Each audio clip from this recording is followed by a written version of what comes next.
Betsy and Thomas here for the American Intelligence Media. The report that you have put together here is just amazing. At least 30 pages. It's a citizen intelligence report that we're providing for the first tier alt media network so that they can begin creating content to start, educating their audiences about this very important subject. Basically, it's James Comey is no friend of law and order in America. Let us know a little bit about what you and the conclave have been doing. Well, Betsy, many times we have gone far, far afield in great detail pointing out that Comey is leading a full spectrum attack upon the Trump team before, during, and after the election, even up until this very day. We even keep seeing in the news yesterday, in the last week, new revelations about Felix Sater and such things, or the previous one, which was the Donald Trump Jr. meeting with a Russian lawyer. So you keep hearing more and more, really, oppositional research attacks on Trump. It was on the Trump team, and they are still going after them with the Mueller special investigation. But what you have pointed out again and again is every time we get into this, it gets so deep, it gets so crazy and so profound that it takes your breath away. You have to stand back and try to get an overview. And so that's what that article that we just submitted to you is trying to do, is get an overview of Comey's crimes, both commission and omission. And I'm not going to interrupt you because I know we have a listening audience out there that gets very upset when I interrupt you, Thomas, because you're so brilliant. But I also want to be very careful that you don't get so far out in the weeds. So let me say to listeners right up front, they have done an extraordinary job pulling out the details of Comey's crimes and all of this. If you will look in the box that's provided on YouTube, you will see a link directly to the article, so you can go back there and refer to it. So, Thomas, I'm not going to hold back or interrupt. Go for it. Tell the folks what they're going to read. Well, we can blame this on you, Betsy, because every time we discuss Comey's crimes in conversations between you and I get a little bit upset and I get a lack of focus. So this article, how many pages is it, Betsy? Well, so far we're looking at 30, but I haven't finished editing it yet. Yeah, so it's probably a 35-page article, and there's not a single word in there that is not a detail that can't be proven, verified, and found in the public domain. So really, this is crowdsourced citizen journalism, but as someone said the other day, when you have enough circumstantial evidence, it actually can become evidence itself.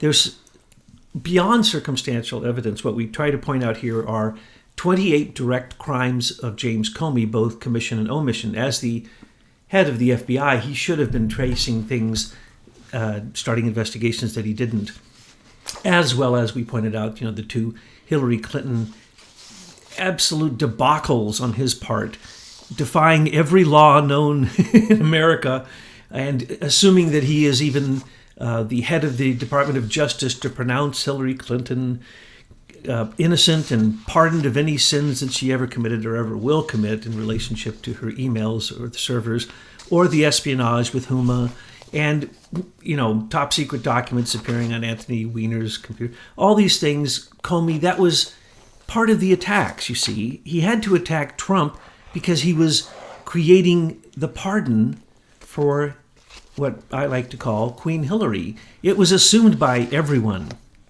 that Hillary would ascend the throne. And so they were not prepared for this. When Trump was elected, you saw all over the world, the Knights of Malta had extra meetings, the Bilderbergers, the Trilateralists, all the Rockefellers, the CFR, everybody met. They all were freaked out. None of them knew what to do now. And they still don't. And so they're coming out and they're fighting. So Trump was attacked on many battlefronts before, during, and after the election. And we enumerate them. As a matter of fact, we name 10 specific attacks on Trump, and we give all the details. What you really do here, Thomas, is that you are showing conclusively that James Comey, who is supposed to be the head of the agency enforcing law in this country, law enforcement in this country, is the biggest criminal in the United States against Americans. Well, yes, during the time, he's the Washington, D.C. fixer in a very high position in the FBI now, because the Clintons knew they had committed so many crimes with the Clinton Foundation that they had to have the FBI led by a fixer, the top fixer, who was trained by, he is the top, of course, Democrat fixer. The top Republican fixer is really, during the Republican times, was Robert Mueller. So Robert Mueller and Comey are best of friends. Robert Mueller taught Comey all his crimes, how to commit them. And then, of course, Comey taught them to Andrew McCabe. And Andrew McCabe's wife ran for election in Virginia with basically money that was siphoned out, probably from the same sources that funded the original Trump dossier. These are very, very corrupt people, and they need a very, very, very corrupt person in charge of the law enforcement agencies to either look the other way so that they can, which is a crime of omission on Comey's part, that he did not conduct investigations. As a matter of fact, we don't mention it in here, but I always like to mention the fact that Loretta Lynch was correct. There was no investigation.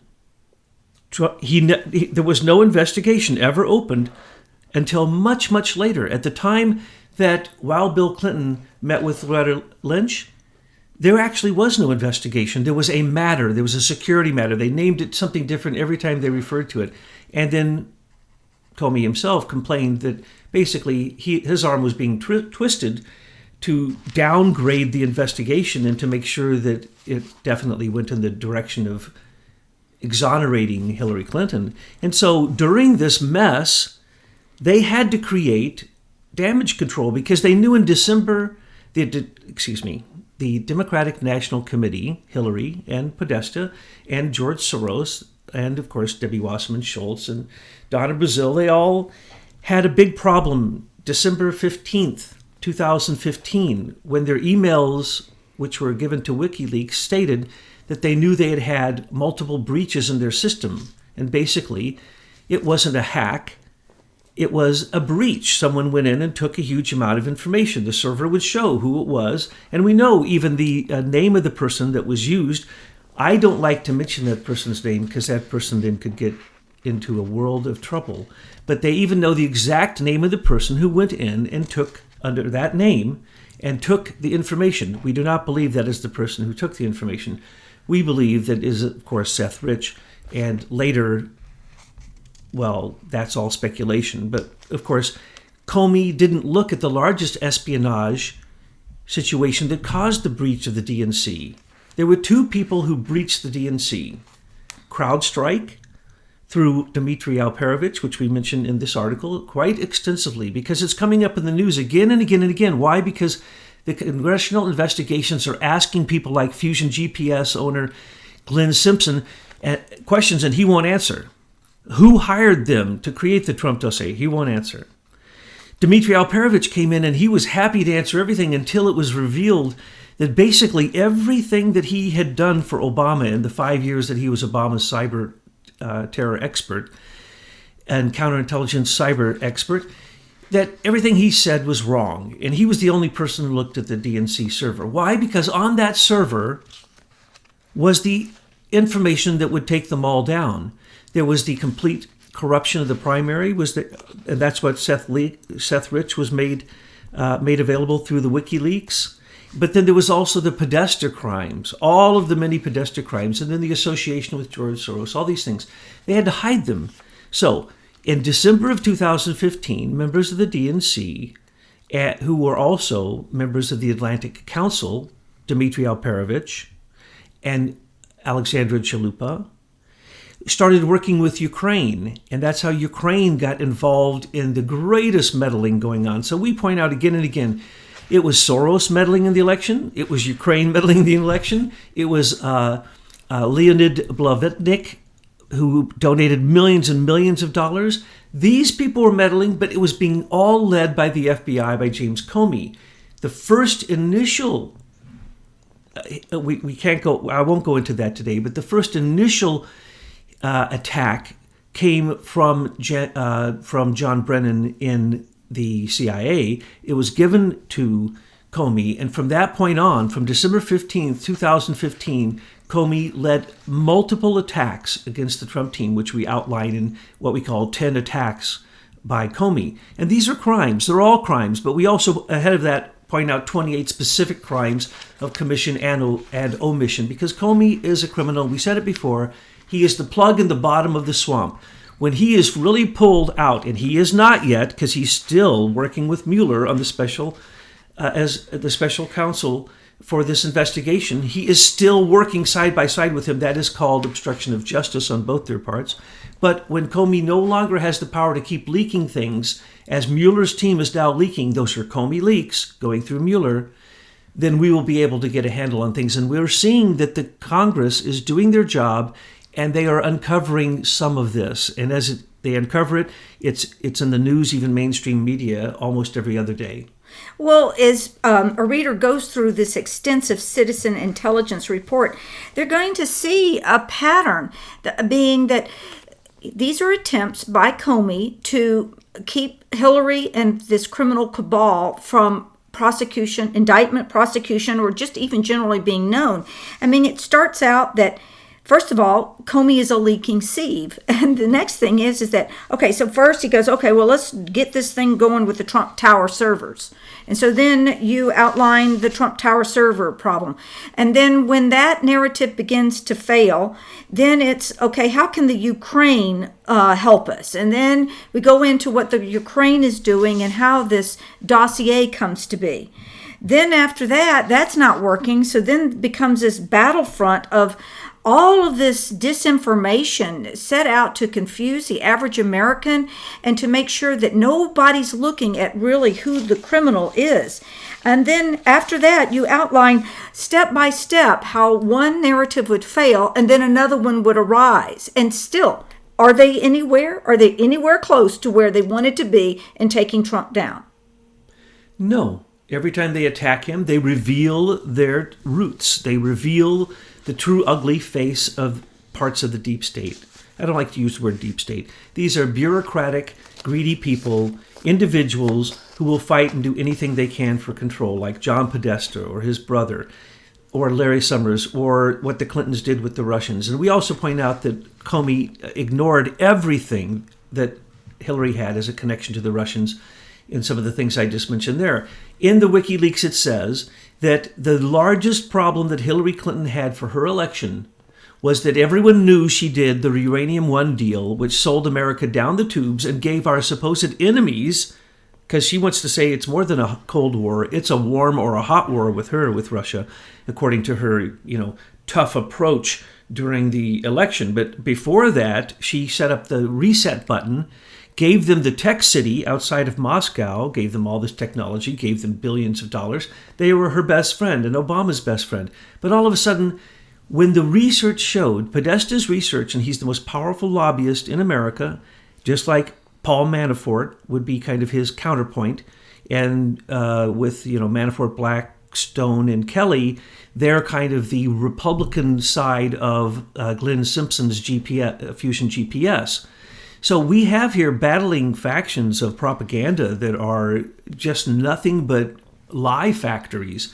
Falsehood politics, it's called. And what we're seeing is this battle was rigged from the beginning, and that Trump, thank heavens, he's as clean as a whistle, as the FBI report early on when he entered the election. They analyzed the FBI, he and his father, any connections to Russia, they found none. And then later, of course, as you know, James Clapper and his famous 17 U.S. intelligence agencies, which was whittled down to actually 3, and none of them agreed, did 2 investigations that said the Russians meddled in the election but didn't give any evidence whatsoever. 2, that's the 3rd investigation. For FBI, then the Director of National Intelligence, James Clapper, and other CIA and NSA and FBI, they did 2 other investigations. Millions and millions of dollars, they describe, were spent, in a huge amount of hours to do. Please read them. You just Google it. The Russian meddling reports. They are a joke. They say that Russia Today, the news agency I've never even watched, meddled in the election and controlled the election. I mean, that's completely absurd. I doubt most Americans even know there is such a thing as RT Today or whatever it's called, Russia Today. And so Michael Flynn worked for them. He was on the show. Roger Stone worked for them. And because of that, because they went on to that TV show, that was their Russian connection. But there were other bad things that General Flynn did. Manafort did. Carter Page did. Felix Sater did. There are people connected to Trump who are some pretty shady characters. But you know what? Trump was able to maneuver his way through New York real estate markets with the corporate sharks. So I have trust and faith that he knows exactly who he's working with. You see, folks, we are in an information war. And the information that's coming to us from our enemy is propaganda. And that propaganda is supposed to be like bombs and bullets thrown upon the American people so that we are confused and we eventually give up our rights, or we give up our guns, or we give up America to the globalist. But what has happened in America is that people have awakened and they are looking for truth, and they look for citizen intelligence reports like ours.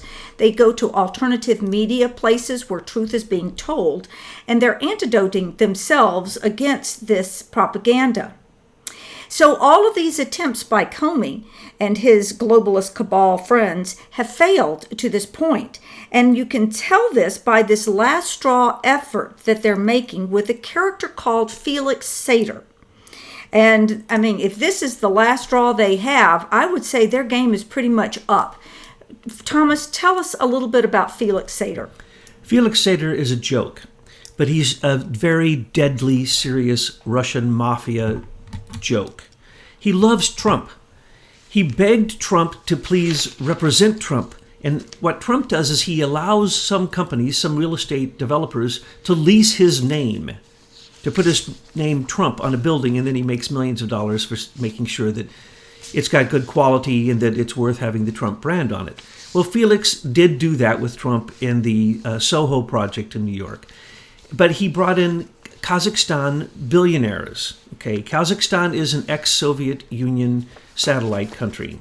It's one of the richest oil countries in the world, the second or third, depending upon how you want to look at it.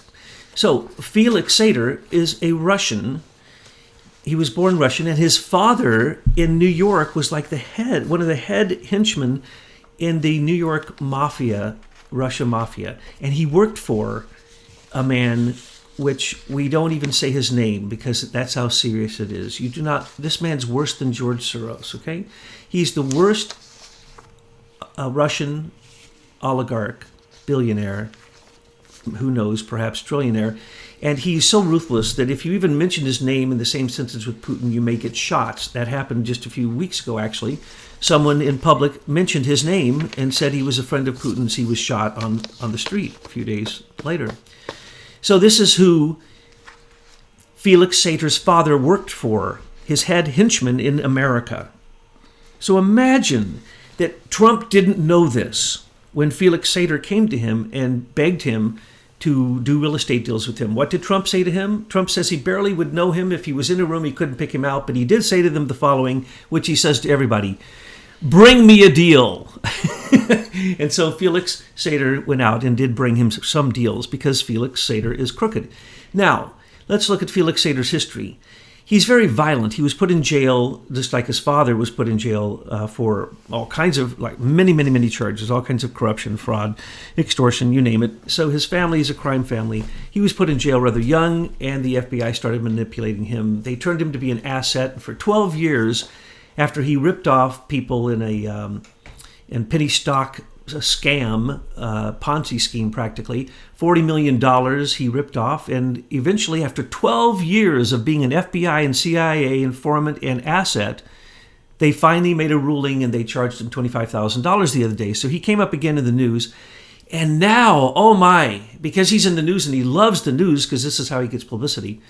He also was the person who arranged that meeting, as I mentioned, with Donald Trump Jr. and the Russian lawyer. He also took Jared and Ivanka during the election on a walking tour of Moscow because he tricked them to say that he had connections deep connections with Putin and deep connections with the Kremlin to be able to get them a Trump Towers. Well, Trump has wanted a Trump Towers in Russia for a long time. He would build a Trump Towers any place that there was a great venue for that. He was already paid $1 million for developing a Trump Towers in Georgia, which is an ex-Ukrainian, basically satellite province that Russia entered. That's the reason the first Obama sanctions were put on Russia, was because of what happened in the Crimea. Well, Trump wants to build a hotel there. Well, he was paid $1 million. Who probably got the $1 million? Nobody knows. Probably Felix Sater, because he was the one doing the Russian deals, the Ukrainian deals, the Kazakhstan deals, and deals throughout the entire former Soviet Union. So they are now trying to insinuate that this guy was Trump's connection, was the spy that might connect the Trump Towers server and the dossier and all of the nonsense that Comey created. This is Comey's boy. Did anybody forget that? Did anybody forget that Comey's boy can't hold his tongue just like Comey? So he was blathering this stuff all over the news when it first happened. But recently he made up a new story. This is Comey's last-ditch attempt to participate in the insurrection against the duly elected President Donald Trump and his counterintelligence attacks against Trump before the election. So Comey is not letting up. And the new one is he got Felix Sater to say the following, which is a big fat lie. Let me preface it with that he met with Michael Cohen, who is mentioned and basically has run through the mud in the Trump dossier. And Felix Sater met with him and said that he gave Michael Cohen, Trump's lawyer, a letter which is a peace proposal that the solution is to lift the sanctions, the Russian sanctions. So lift the Russian sanctions, and this will be the peace proposal for Ukraine and for Russia. And he authored it himself. He probably wrote it in crayon, by the way, and it didn't exist because there is no such document. But he had bragged about this before. So for him to brag about it again months and months later, this was Comey's attempt earlier to say that Flynn was trying to broker a peace deal which would relax the sanctions on Russia and create a peace deal between Ukraine and Russia. Well, they didn't like that because, don't forget, Hunter Biden, Joe Biden's son, gets a big piece of all the gas that flows through Ukraine. They don't want Ukraine to go back to Russia. They don't want it to go back to being federalized. It's now in the hands of capitalistic oligarchs being led by the U.S. corporations. And these oligarchs are ruthless neo-Nazis in Ukraine and ruthless ex-KGB and mafia in Russia. You don't play with these people. Trump didn't play with this guy, though, in fact, if he could bring him a new deal, Trump will listen to anybody bringing the deal. He'll even cut him in and give him his percentage. That's not a problem. But Felix Sater and this is a well-known fact because guess who it was that sealed the records on Felix Sater turning over a bunch of the mob members in New York and some of the Russian mafia members? It was none other than Loretta Lynch in her position at the time, in her federal position at the time, and the lawyer in charge of the case. She sealed Felix Sater's files, so we will never see Felix Sater being called to a Senate investigation because his files are sealed. You're not going to get anything about Felix Sater. Recently, when he came to court and only had to pay the $25,000 fine, they went into closed session with no press to make that decision and to finish that court case because Felix is protected. Felix is Comey's man. Felix again and again tried to set up the Trump team for Comey and Comey's attack. Comey from the beginning wanted to write a New York Times op-ed bashing Trump from the time they knew that the DNC had been breached in December. He came out, and this is well known because people laugh at him. Well, I couldn't believe it was happening. How in the world can he go up there and talk to Obama about putting an op-ed piece in the New York Times? What has happened to America and the rule of law and the division of power in this country? It's now gone to leaks, Betsy. Now he now leaks. He's still leaking. Oh, he's still leaking. But does this explain Comey's inability or his complete, disregard of what his job was? That George Soros has not been investigated and George is still running around funding all these NGOs that are trying to disrupt us with all these riots? You have hit the nail on the head. the largest meddler in the U.S. election wasn't Blavatnik. It wasn't the Ukraine going after Manafort. It wasn't Putin, who laughs at us for what it is we accuse him of doing.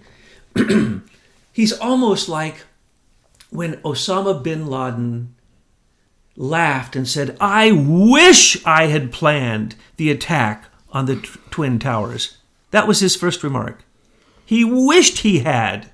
Well, that's what Putin is saying. He wished he had done some of these things. But none of those things happened. The real criminal is George Soros, who's an American citizen. By the way, Blavatnik is an American citizen. He doesn't live here. He came here for just long enough to become a citizen so he could donate and control America's politics through overt and hidden donations. Now remember, there are lots of hidden donations. And when the donations are hidden from George Soros, where do you think they were hidden? In the DNC server. Some say as much as $4 billion to $6 billion was given by Soros under the table to the DNC, so it didn't even go to a super PAC, and that's what funded Obama and Hillary's both of their campaigns. And why don't we see this being reported anywhere? Well, you see all of them get the maximum amount. Even George Soros gave the maximum amount to Bernie. He gave the maximum amount to Hillary. Gives millions and millions to the super PACs, which should be illegal. Super PACs are nothing more than hiding corporate giving and assuming that a corporation has the same rights as an individual, which is not true. And that's where all of this corporatism and imperialism and economic terrorism comes from, is the thought that a corporation is equivalent to a human being and has the same rights, if not greater. And some of these trade deals that Obama has says that the corporations have greater authority than nations and can actually sue nations if we in some way harm them. This is absurd to give corporations this kind of power. But this is what Comey is protecting. Comey is a lawyer. Robert Mueller's a lawyer. They work for HSBC, one of the most corrupt, obvious CIA-connected banks in the world. They work for law firms that represent the worst of people, the worst of despots on the earth. These guys are as corrupt as they get. When they get elected and they say that Robert Mueller is impeccable with his ethics, he had to pass the ethics committee to come back to be this special investigator. Rod Rosenstein, how drunk did he get that ethics committee to allow Robert Mueller, the guy who hid the true nature of 9/11, who supported the Patriot Act, who turned it then later in... Oh, no, don't get me started on Robert Mueller. Well, they're all blackmailed up there. Well, they all are blackmailed. They're all looking for blackmail and dirt on each other, and if they have it, that's their leverage and control. That's what Washington, D.C. is all about. Okay, the report is extensive. We don't have the time to go over every detail in this audio. But when you read it, what is the average citizen, what can they do about this? Resist the resistance movement, because George Soros is behind it. Betsy, I wandered into the weeds again. I didn't answer your question. Why did the Anonymous Patriots put such an extensive part on the activities of George Soros, both in America and in the Ukraine, in Kazakhstan, and in Russia, and in other places in the world? Because what happened in Ukraine twice in a row, and has happened in 14 different countries where George Soros led a revolution against duly elected officials, is happening in America against Trump. We're in stage 6 of 7 stages. Just an aside, we should not have to be signing a petition to have George Soros investigated and indicted. What is this? That citizens have to sign a petition for something that is so obvious when the Department of Justice and the FBI are not doing their jobs. Betsy, quantum hedge fund of George Soros, the man who invented basically hedge funds and helped invent derivatives, all the biggest criminal economic tools in our age that could in fact crumble the world economy. George Soros is the head of that. His hedge fund has always been in an offshore account. So far, they estimate that he owes America $17 billion in taxes. He is no friend of America. He's an anti-American, and he's a terrorist. He's an insurrectionist. He's paying Antifa to kill people. He's paying Black Lives Matter to incite riots, insurgencies. This is treason under any name any way you want to look at it. George Soros has done this over and over and over again. He's wanted as a criminal in many countries. We are protecting him here in America because Comey turned his back when he was the head of the FBI, and now Andrew McCabe, his Padua learner, his apprentice, is doing the same thing. And we have to stop the crimes of omission. We have to stop the crimes of our head law enforcement agency turning a blind eye to the Clinton Foundation, to Obama's crimes. Every day, at least every week, we hear of another crime that Obama committed as the president, unconstitutional acts. I could go on and on and on. I don't know. Maybe one of our next articles will be all of the crimes that Obama committed that Trump is having to undo. When Trump brought in the rule of law, lawlessness started to jump ship.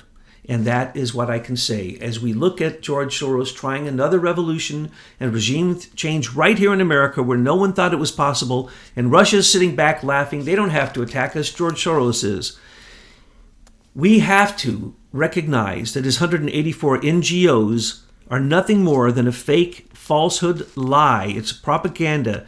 It's attempting to empower unempowered people for humanitarian causes and then turning them basically to the dark side, to simple chaos, civil disobedience, civil war.